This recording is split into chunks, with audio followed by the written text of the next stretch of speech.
제가 군복무를 마치고 신학교 2학년 때 고향교회에서 교육전도사로 한동안 봉사한 적이 있습니다. 20살이 간 넘은 나이가 어린 청년인데 감사하게도 고향교회에서는 규모가 크고 아이들도 200명이 넘는 교회 학교와 또 중고등부 청년회까지 전체를 다 담당하도록 저에게 직분을 주었습니다. 열심과 열정으로 했지만 늘 지혜가 부족하고 또 시간이 부족하고 부천에서 고향까지 내려가는 거리나 시간이 만만치 않고 늘 힘들었어요. 그래도 겨울방학이 되면서 뭔가 새로운 걸 좀 해보고 싶은, 그리고 내 속에 매일 하던 거 말고 좀 하나님 앞에 열심을 다해서 봉사할 수 있는 게 없을까, 그렇게 기도하면서 고민하다가 새롭진 않지만 새로운 것, 그래서 내가 은혜 받고 내가 하나님 앞에 열심을 다해서 부르짖어 기도하고 말씀에 새로운 깨달음이 있었던 그 부흥회의 추억을 제 속에서 다시 되살려내면서 아이들하고 부흥회를 하면 어떨까, 이런 생각을 했던 거예요. 어린이 부흥회라는 게 가당키나 한 일인가, 그전에도 제가 들어본 적도 없고 그 후에도 어린이 부흥회를 했다 이런 얘기를 별로 들어본 적이 없는데, 기도하는 가운데 마음에 자꾸 하고 싶은 생각이 드는 거죠. 주일학교 어린이들, 지금은 교회학교라는 말을 쓰는데 그때만 해도 주일날만 교회에 모이니까 주일학교라고 했어요. 주일날 교회에 모이는 이 주일학교 어린이들에게 한 5분 10분 설교하고 성경 공부를 가르치는 일에 언어가 가르치는 사람의 언어가 아니고 아이들의 언어를 써야지 됩니다. 선생님이 그렇게 했지요, 이랬어요, 저랬어요 하면서 아이들 언어를 써서 가르쳐야 하는데, 그래서 무슨 부흥회가 되겠습니까? 제 마음속에는 아이든 어른이든 십자가에 못 박히신 예수 그리스도, 부활하신 예수 그리스도, 그분을 영접하고 철저하게 죄를 회개하고 성령 충만 은혜를 받아야 된다, 이 아주 열정이 가슴에 있는데 아이들에게 이걸 전할 길이 없는 거죠. 그래서 부흥회를 해야 된다라고 생각했는데 선생님들하고 의논해 보니까 당치도 않은 얘기, 어울리지도 않고, 이제 신학교 2학년 학생이 뭘 안다고, 다 냉소적이에요. 그래도 어쨌든 저에게 맡겨진 귀한 사역이기 때문에 하겠다 선포하고 어린이 부흥회를 겨울에 계획을 했습니다.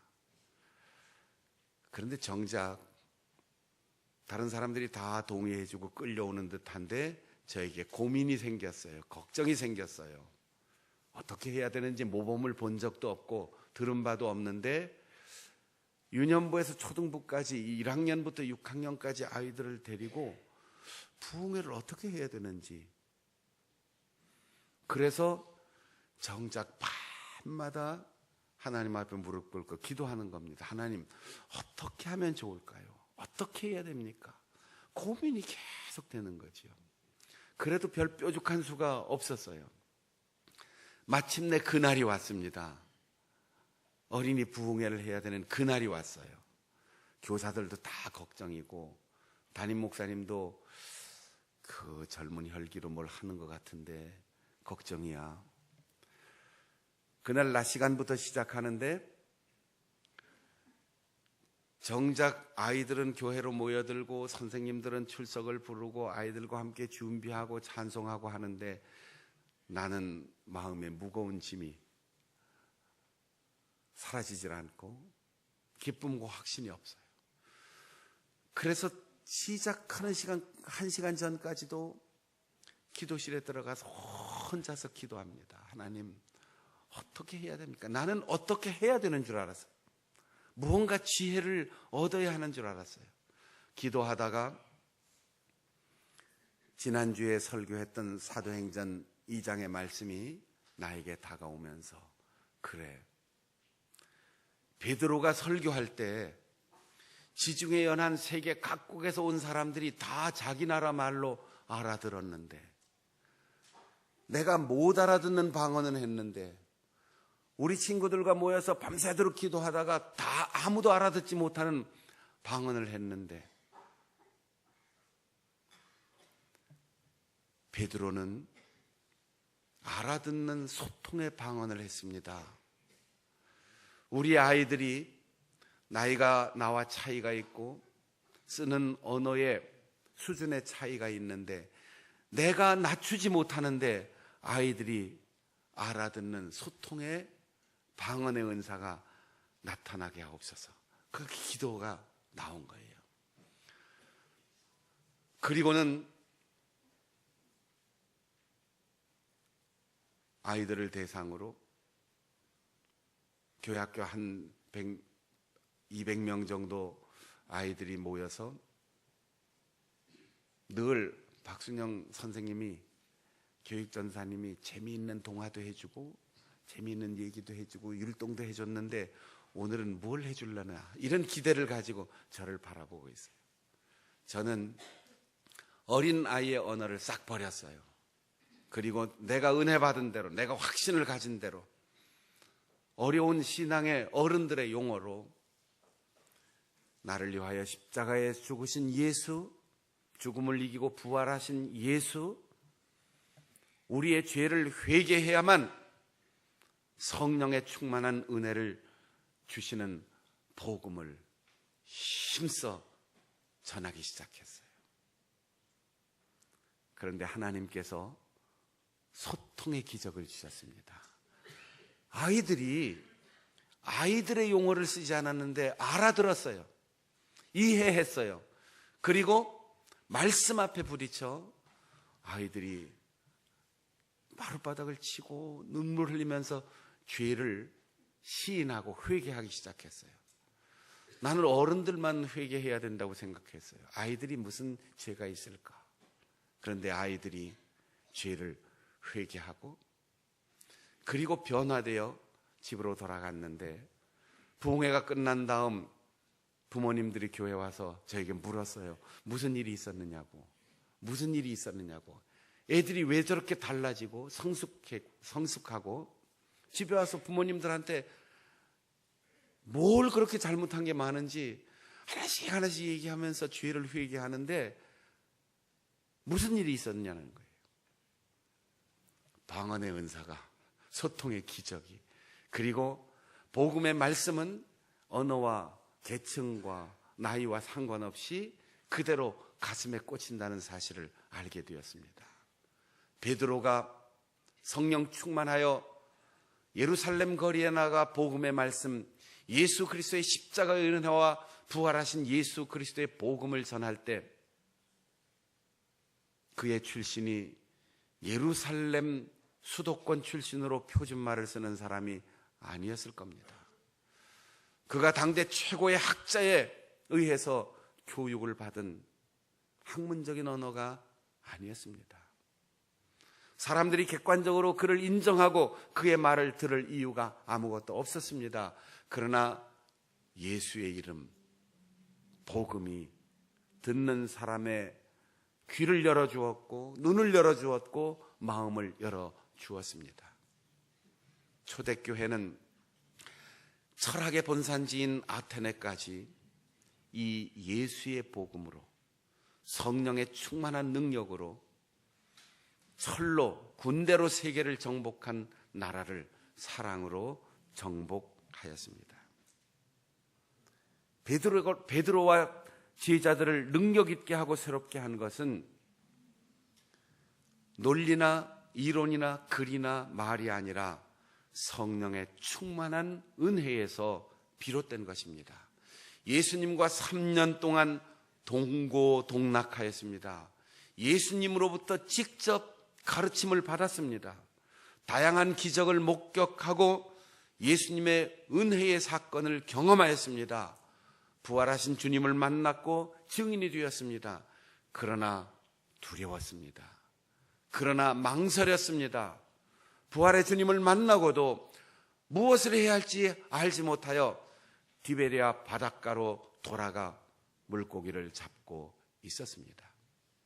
그러나 부활 후 50일 동안 예수님의 약속을 믿고 함께 모여 기도한 끝에 성령으로 충만함을 받은 제자들은 이전과 똑같은 지식, 이전과 똑같은 언어, 이전과 똑같은 사람이었지만 십자가에 죽으신 예수 그리스도, 부활하여 승천하신 예수 그리스도를 선포할 때 그렇게 쇳덩이처럼 단단했던 사람, 그렇게도 캄캄한 암흑 속의 휘장에 갇혀 살았던 사람들 마음에 찔림을 받았습니다. 그리고 그들이 스스로 우리가 어떻게 했으면 좋겠습니까?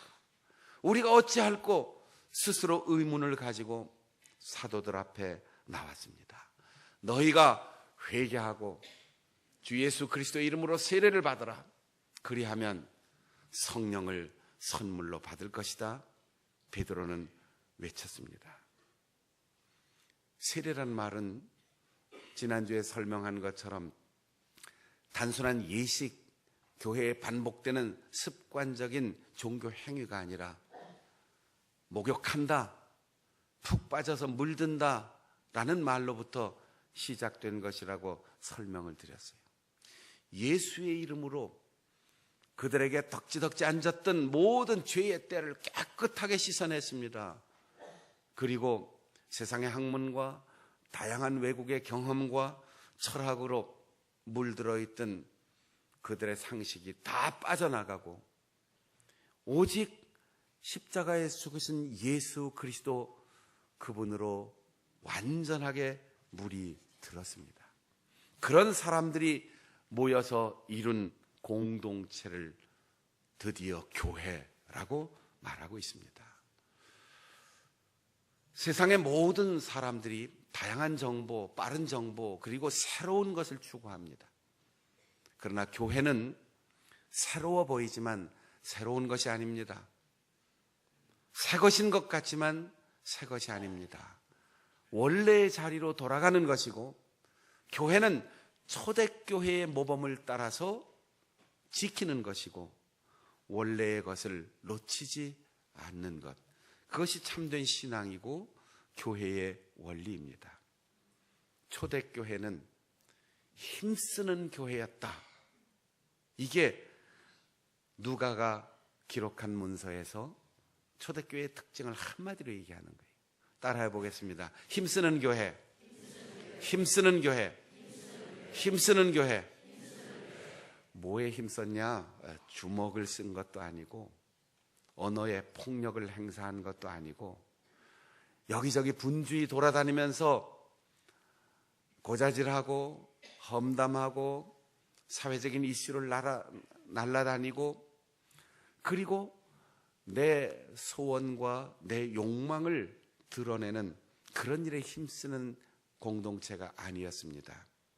세 가지를 이야기하는데, 사도들 앞에서 배우기를 힘쓰고, 이웃 앞에서 나누어 먹기를 힘쓰고, 하나님 앞에서 기도의 줄을 잡는 일에 힘쓰는 교회였습니다. 지금 우리가 읽는 성경에 어순이 좀 바뀌어서 사도들 앞에서 배우고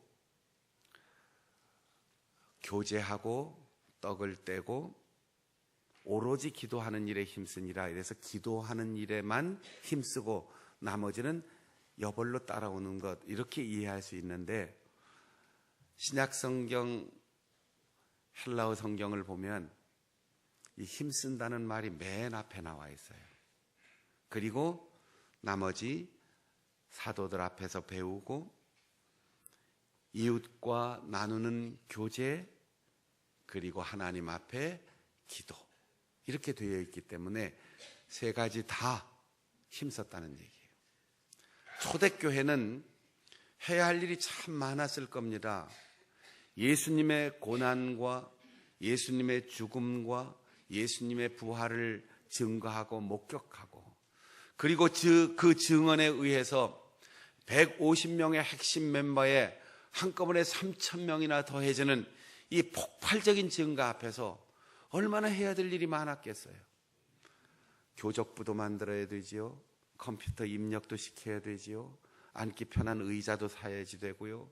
성능 좋은 앰프도 구입해야 되고, 교회에 홍보 전단도 만들어야 되고, 전도 전략도 해야 되고, 여러 가지 해야 할 일이 참 많아요. 그런데 세 가지를 선택해서 집중했다는 거예요. 나머지는 더 하면 좋고, 그러나 이 세 가지는 빠질 수 없는 것, 그리고 여기에 최선을 다하여 집중하고 모든 에너지를 다 여기에 쏟아야 된다는 거예요. 나머지는 그리 중요하지 않아요. 우리 교회는 이거 하면 어떨까요? 저거 하면 어떨까요? 시대와 역사에 따라서 교회 역할이 다 다를 수 있습니다. 개화기에는 한글 학교도 했었고, 머리도 깎아주었고, 외국의 지식도 전해주었고, 외국 언어도 가르쳐 주었고, 유치원도 하고, 영화원도 하고, 어린이집도 하고, 할 일이 참 많아요. 그러나 초대교회부터 지금까지 역사가 어떻게 변해도 우리가 버리지 말아야 할 가장 중요한 세 가지는 배우는 겁니다. 그리고 나누는 겁니다. 그리고 기도하는 것입니다. 여러분 혹시 세상에서 제일 강한 단단한 물체가 뭔지를 아세요? 가장 단단한 것?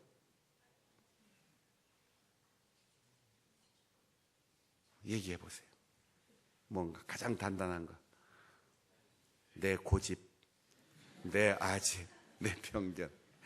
세상에서 가장 단단한 물질은 강철, 그리고 강철보다 더 단단한 것은 다이아몬드인데, 다이아몬드는 뭘로 다듬을까요?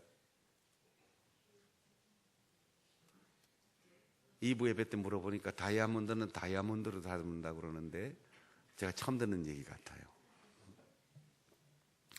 1970년대 이후로부터 기계공학이 발달하면서 가장 단단한 물체를 다듬는 것, 그것을 베고 구멍을 뚫고, 그리고 울퉁불퉁한 형태를 가장 원하는 형태로 가공할 때 물을 씁니다. 물. 칼로 물베기 쓸데없는 짓, 이런 얘기인데, 지금은 물로 칼베기를 하는 시대예요. 물로 강철을 자르고 강철에 구멍을 뚫고 강철보다 더 단단하게 가공된 강화 플라스틱이나 유리도 물로 다듬습니다. 그런데 물로 다듬으면 부스러기도 나오지 않고 열이 발생하지 않아서 변형이 없고 유독한 가스도 나오지 않아 가장 원하는 대로 가공할 수 있는 수단이 물입니다. 수압절단, 수압절삭 이렇게 표현하는데, 이론은 간단해요. 강한 압력으로 물을 아주 미세한 노즐을 통해서 그 가공하고자 하는 물체에 집중적으로 음속의 몇 배 되는 속도로 빠르게 부딪히게 하는 거예요. 우리 옛날 속담에 처마 밑에서 떨어지는 물방울이 바위를 뚫는다. 집중하는 거지요. 초대교회의 능력은 세 가지를 선택하고 그 일에 집중한 겁니다. 그리고 세월이 가도 주님이 다시 오시는 그날까지 교회가 집중해야 할 일은 배우는 것, 그냥 교과서 놓고 배우는 게 아니고 사도들 앞에서 주님을 보고 주님의 말씀을 들었던 바로 그 사도들 앞에서 배우는 것이고, 먹는 것, 떡을 뗀다고 했는데 이게 성찬 예식을 얘기하는 게 아니에요. 포도주가 빠져 있잖아요. 그리고 조금 후에 뒷부분에 읽어보면 집에 가서 떡을 떼었다 그랬잖아요. 우리가 먹을 때 우리는 밥을 먹는데 옛날 우리 조상들도 참 좋은 관습이 있었습니다. 들판에서 밥을 먹을 때도 일하다가 제일 먼저 밥 한 숟갈을 퍼서 던집니다. 이건 미신이 아니고 자연 속에 있는 모든 미물들과 같이 나눠 먹는다는 거예요. 유기적인 관계 속에서 동물이나 곤충이 죽으면 언젠가 사람도 죽게 되어 있어요. 그래서 풀을 살리고 물을 살리고 곤충을 살리고 동물을 살려서 우리가 더불어 같이 산다는 의미로 음식을 자연과 같이 나누어 먹는 거죠. 이 근동 지역의 음식은 우리처럼 쌀로 된 밥이 아니고 떡. 우린 떡 그럼 자꾸 별미, 특별한 음식으로 생각하는데 생긴 건 빵이죠. 그리고 주식입니다. 이 넓적하게 생긴 빵을 접시에다가 이렇게 쌓아 놓지요. 그리고 이걸 먹을 때 찢습니다. 아니면 다른 사람에게 한 장씩 나눠줍니다. 이 떡을 뗀다고 하는 말은 아주 오랜 세월이 흐른 후에 성찬 예식으로까지 발전했지만 처음에는 음식을 같이 먹는 거예요. 내가 먹을 때 그냥 내 입에 넣는 게 아니고 먼저 다른 이에게 주고 나 혼자 먹을 수밖에 없는 떡 하나만 있어도 그걸 찢어서 남과 나누고 그리고 먹는 거죠. 사랑을 실천하는 거예요. 먹는데 혼자 먹는 게 아니고 이웃 앞에서 나누어 먹는 것, 이게 교제입니다. 떡을 떼면서 교제하였다고 했어요. 그리고 하나님 앞에서 기도의 줄을 놓치지 않는 교회였습니다.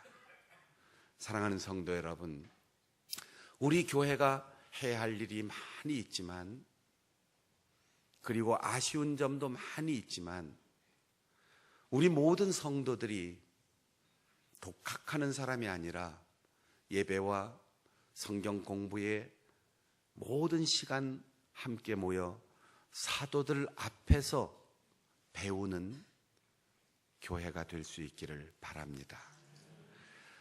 나 혼자 먹지 않고 언제나 먹을 것이 생기면 그것이 밥이든 빵이든 간식이든 돈이든 영향력이든 그 어떤 것이든 이웃과 나누어야 된다는 사실을 먼저 생각하고 내 손을 내밀어 다른 사람을 먼저 먹이고 내가 먹을 수 있는 이웃 앞에서 나누어 먹을 줄 아는 사람들이 될 수 있기를 바랍니다. 무엇보다도 그런 일에만 매몰되지 않고 언제나 하나님 앞에 서서 하나님이 도와주셔야만 깨달을 수 있습니다. 하나님이 주신 것 하나님의 뜻대로 나누겠습니다. 그런 처음의 정신이 우리에게서 사라지지 않도록 늘 기도의 줄을 놓치지 않는 우리 성도들이 되시기를 바랍니다. 예수님께서 그렇게 사셨습니다. 예수님을 사랑하는 마음으로 몰려와 배우는 사람들, 말씀을 듣는 일 때문에 날이 가고 해가 뜨고 해가 지는 것조차도 잊어버린 사람들, 그들을 위해서 주님은 도시락 하나밖에 없는 현실, 어린아이가 가지고 온 보리떡 5개, 구운 생선 2마리를 들고 나부터 먹지 않았어요. 5,000명을 먼저 먹였습니다. 어떻게 하나밖에 없는 도시락으로 5,000명을 먹일 생각을 했을까요? 결과적으로 예수님은 그 모든 사람들을 다 배불리 먹이고 남은 것을 거두어 보니까 12바구니에 가득 찬 부스러기가 거두어졌습니다. 오늘 우리는 내가 먹을 빵 하나로 5,000명을 먹이는 건 불가능해, 말도 되지 않아, 우선 내가 먹고 기운 나야 5,000명 아니라 5명이라도 먹일 수 있지, 이렇게 생각하잖아요. 우리가 작은 교회를 도와줄 여력이 어디에 있어요? 우리가 해외 선교사를 도울 힘이 어디에 있어요? 우리가 지금 밥 굶고 있는 가정이 깨어지고 직장을 잃은 노숙자들을 도와줄 여유가 어디에 있어요? 할 수만 있다면 내 혼자라도 5,000개를 다 먹고 싶은 마음 우리 속에 있지 않아요? 그런데 예수님은 하나를 가지고 5,000명을 먹이셨습니다. 그래도 모자라지 않았습니다. 그래도 다 하고 나니까 12바구니에 부스러기가 가득 찼습니다. 많이 얻고 많이 소유하고 많이 가지면 많이 돕겠습니다. 이런 꿈을 가지고 기도하는 사람, 관뚜껑 닫히는 날 후회하면서 인생 끝날 거예요. 지금 나 혼자 먹을 것을 가지고 5,000명을 먹일 생각을 할 수 있는 사람, 하나님께서는 그 사람에게 5,000명을 먹일 수 있는 능력을 주시고 12바구니에 가득 채워주시는 결과적인 기적을 베풀어 주실 것입니다. 예수님은 그런 놀라운 기적을 행하시고도 그 자리에 연연하지 않았습니다. 사람들이 강제로 붙잡아서 임금을 삼으려고 하는데 제자들 다 서둘러 바다 건너로 가라고 보내놓고 혼자 기도하러 가셨습니다. 기도가 빠지면 자만심에 빠집니다. 기도의 줄을 놓치면 하나님의 은혜를 잃습니다. 우리가 기도해야 할 까닭은 남보다 더 놀라운 일을 하면서도 하나님이 주신 능력임을 잊지 않기 위해서, 우리가 끊임없이 기도하는 이유는 오늘 내 앞에는 5,000명이 있지만 나는 도시락 하나밖에 들지 않았어도 하나님 감사합니다, 좋습니다, 잘했습니다, 긍정적인 언어로 말할 때 5,000명을 다 먹일 수 있는 놀라운 능력이 내 속에 있는 것을 발견할 수 있다는 거예요. 교회를 처음 개척할 때, 지교회를 개척할 때, 선교사를 파송할 때, 노숙자를 도울 때, 작은 교회를 지속적으로 후원할 때 우리 앞에 있는 건 아무것도 없습니다. 그러나 5,000개를 가져도 우리의 마음에는 만족이 없어요. 혼자서 5,000개를 다 먹고도 배고픈 사람이 우리 주변에는 널려 있습니다. 그러나 우리는 하나를 가지고 5,000명을 먹이는 기적의 주인공으로 살아갈 수 있습니다. 5명만 아멘 하는데 나머지는 다 그냥 혼자 5,000개 먹고선 평생을 배부르게 살겠다는 생각인가 봐요. 가진 것 없고 눈에 보이는 것 없고 아무런 희망이 없어도 주님이 하라 하실 때 주님 앞에 내 가진 하나를 드리면 5,000명을 먹일 수 있는 능력을 주십니다. 이 기적의 주인공이 우리 장충단교회 가족들이 될 수 있기를 바랍니다. 사도행전 6장에 처음으로 사도들이 직원을 세웠어요. 7명의 교회 일꾼을 세웠는데 그 일꾼을 세운 목적이 선택하고 집중하기 위해서입니다. 3,000명씩 모여드니까 거기에는 가난한 홀로 사는 여인들이 많았어요. 외국에서 본국으로 귀환한 사람, 예루살렘과 갈릴리 지방에 원래 살던 사람, 그 사람들에게 먹을 것을 나눠주는 일이, 자기의 재산을 막 갖다 바치는 사람들이 많은데도 불공평했어요. 사도들이 발걸음을 다 집집마다 찾아가기가 어려웠어요. 그래서 사도들이 의논하고 기도해서 결론을 내린 일이, 우리의 사도들의 임무가 뭐냐?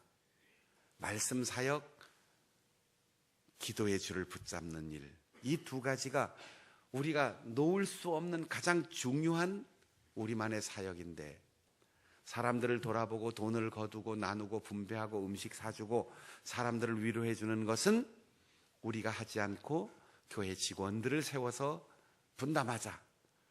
그래서 7명을 세워서 그분들은, 교회 직원은 신방하고 보살피고 위로하고 격려하고 구제하고 관리하고 거기에 집중하게 했어요. 그리고 사도들은 말씀 사역과 기도하는 일에 전무했다, 힘썼다, 거기에 집중했다는 거예요. 교회가 잊지 말아야 하는 것, 잃어버리지 말아야 하는 것, 초대교회 전통으로 돌아가는 겁니다. 원래의 것을 지키는 것입니다. 말씀을 배우고 이웃과 함께 나누고 끊임없이 기도하는 공동체, 그것이 초대교회가 우리에게 보여주는 교회의 원형입니다. 그것을 가리켜 힘쓰는 교회. 46절에는 힘쓰는데 마음을 같이 하였다고 했습니다. 여러분, 힘을 많이 쓰는데 이거 타이밍을 잘 맞춰야지 돼요. 각자 달리 힘을 쓰면 그 힘쓰는 일이 아무 소용이 없게 됩니다. 그런데 마음을 같이 했다고 했어요. 느낌, 감정도 같고 바라는 욕망도 같고 생활의 원리, 생활의 패턴이 같았다는 거죠. 그렇게 전 세계에서 모여들었고 계층 간의 빈부의 격차가 그렇게 많고 신앙의 연조가 다 다른데 모여서 같은 느낌을 가졌다는 거예요. 하고 싶은 일이 같았다는 거예요. 그리고 교회를 중심으로 이웃을 사랑하고 하나님 앞에서 매일매일 기도하는 그 생활의 패턴이 똑같았다는 거예요. 우리 교회는 얼마나 일치가 되나요? 1년에 한 번 교회 나오는 사람도 있고 매주 빠짐없이 나오는 사람도 있고 헌금을 잘하는 사람도 있고 나는 딴 데 쓸 때가 많아 그런 사람도 있고 예배는 안 나오는데 장례식에는 나오는 사람이 있고 잔치집에는 오는 사람이 있고, 이 교제가 아니에요. 떡을 함께 떼고 말씀을 사도들 앞에서 같이 배우고 함께 기도하는 자리에서 아버지 앞에 서는 것, 이게 건강한 교회고, 그렇게 마음을 같이 하여 모일 때 집에서 떡을 떼었다 그랬어요. 집에서 밥 먹는 게 무슨 성경에 기록될 일이겠습니까?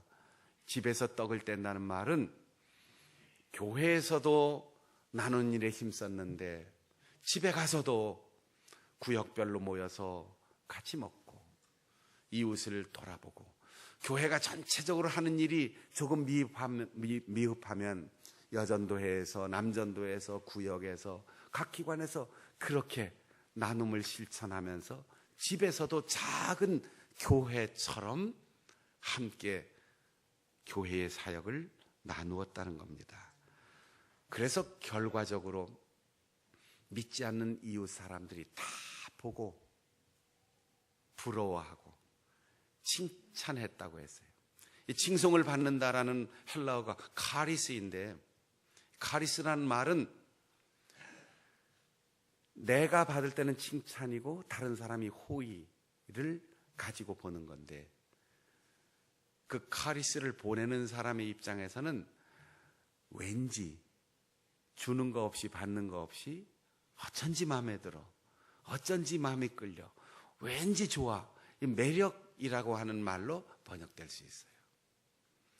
이것을 가진 사람, 이렇게 하나님이 주신 은사를 가리켜 카리스마라고 하는데, 요즘 지도자들에게 필요한 것이 카리스마, 그리고 사람들에게 어쩐지 카리스마가 있어. 말로 딱 설명할 수 없는데 자꾸 가까이 가고 싶고 끌리는 걸 카리스마라고 해요. 초대교회는 카리스마가 있었어요. 사도들에게 카리스마가 있었어요. 아이고, 그 사람 만날 때마다 기분 나빴는데 알고 보니까 목사였어. 아니, 그런 사람이 장로라면서 아이고, 권사가 어쩌면 그럴 수가 있을까, 이런 사람이 아니었다는 거예요. 초대교회는 역시 아이고, 한 번도 인사한 적 없는데 그냥 지나칠 때마다 왠지 좋더니 목사님이었어. 아유, 장충단교회 장로님이었어. 그분이 장충단교회 권사님이래. 내가 광고하지 않아도, 내가 믿어달라고 하지 않아도, 내가 내 양력을 길게 소개하지 않아도 그냥 끌리는 매력, 이게 초대교회의 매력이었습니다. 사랑하는 여러분, 전 세계 곳곳에서 장충단교회 그러면 한국에 들어가면 한번 가보고 싶어. 장충단교회 그 장로님, 권사님 한번 만나고 싶어. 동네에서 그래도 뭐니 해도 어떤 종교, 어떤 진리를 선택해도 교회 가는 게 낫겠지. 이왕 교회 갈 바에는 장충단교회가 좋겠어. 5사람만 아멘 했는데 다 남의 교회 교인들이 여기 나와 있는 것 같아.